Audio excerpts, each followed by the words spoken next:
आज हम पढ़ेंगे सेमी कंजर्वेटिव डीएनए रेप्लिकेशन का मॉडल, जो वॉटसन एंड क्रिक ने तभी दिया था जब उन्होंने बीटा हेलिक्स स्ट्रक्चर समझाया था डीएनए का।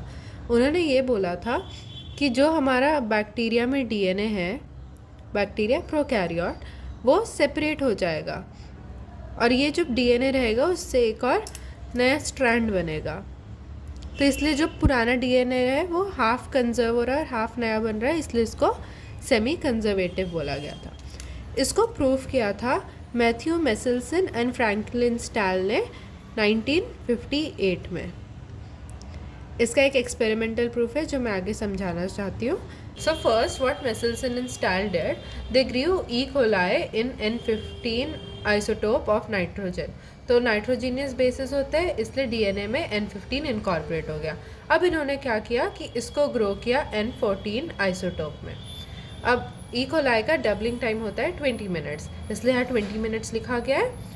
और फिर क्योंकि N14 में ग्रो किया गया तो जो सेमी कंजर्वेटिव मॉडल है उस हिसाब से ये दोनों स्ट्रैंड सेपरेट हो गए और फिर N14 न्यू स्ट्रैंड में इनकॉर्पोरेट हुआ, इसलिए एक N14 का स्ट्रैंड हो गया और एक N15 का। फिर इसको कंटिन्यू किया गया N14 में ग्रो होने के लिए। 40 मिनट्स लगे क्योंकि 20 minutes for each E coli और फिर 2 है तो 40 minutes. Now these 4 strands will get separated, एक रेड वाला, एक ग्रीन और दूसरा ग्रीन। हमारा ग्रीन यहाँ पर N14 वाला है। तो जो एक रेड था उसमें क्योंकि ये N14 में ही ग्रो हो रहा है तो वापस से N14 वाला डीएनए बना, स्ट्रैंड बना, और न्यू वाले में जिसमें पहले से N14 था वहाँ पर वापस से N14 बना।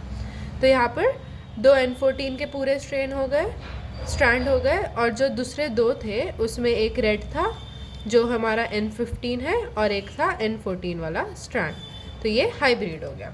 नाउ टू अंडरस्टैंड कि ये तो हमें दिख नहीं रहा है नेकेड आइज से, टू अंडरस्टैंड कि N14 और N15 कैसे डिस्ट्रीब्यूट हुआ है in the DNA strand, centrifugation किया गया, और वो भी सीजियम क्लोराइड के साथ, जो डेंसिटी ग्रेडियंट सेंट्रीफ्यूगेशन होता है। जो सबसे पहले हमारी कॉलोनी थी उसके सेंट्रीफ्यूगेशन में हमारे पास सिर्फ नीचे पैलेट बना क्योंकि N15 is the heavy isotope, तो सिर्फ हैवी पैलेट बना। इन द नेक्स्ट जनरेशन, जो हमारे यहाँ पर जनरेशन 1 था, उसमें देखा क्या, जब सेंट्रीफ्यूगेशन किया गया, because this are hybrid strands, तो सिर्फ एक ही यहाँ पर बीच में बना पैलेट हमारा, जो हमारा फ्लोटिंग पैलेट था वो हाइब्रिड का था क्योंकि इसमें बोथ N14 और N15 थे और वो सेपरेट नहीं हो पाए। नाउ इन द जनरेशन 2, क्योंकि हमारे पास 2 हाइब्रिड स्ट्रैंड थे तो यहाँ पर बीच में एक बना पैलेट और एक ऊपर बना क्योंकि N14 is the lighter isotope of nitrogen, तो यहाँ हमने एक ऊपर पैलेट देखा। इससे हमारा semi conservative DNA replication model proof हुआ। Thank you.